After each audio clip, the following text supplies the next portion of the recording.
usually, every API returns this code and lets you know that there's some problem. And usually we define a bunch of, so these are known values. And when a function detects this, it needs to make certain that it relays that back up. So what are the issues here? Well, it turns out they're actually pretty similar. Again, errors can be ignored, right? It's a return value. You don't do anything with it. In Pascal, you have to use a return value. But in C or C++, you can just completely ignore a return value.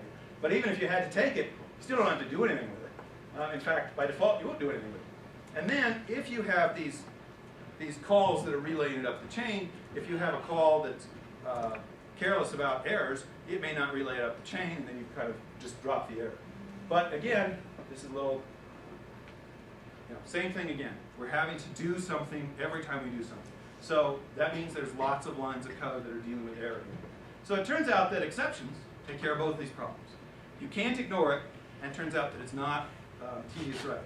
The thing is, exceptions have some issues of their own. So let's talk about this a little bit. Yoda says, broken error handling leads to bad states. Bad states lead to bugs. Bugs lead to suffering. Yoda's such a bright guy. It turns out that using exceptions is no exception to this. We still have to watch the broken error states. So let me show you this example of some code here. So this is a function is a container. It's an assignment operator for a container. It does check for self-assignment, right? And then once we know that there's no because it's just a no-op if it's self-assignment. Otherwise, we need to destroy this one and renew ourselves in place with a copy of the right-hand side value, right? So what's wrong with this?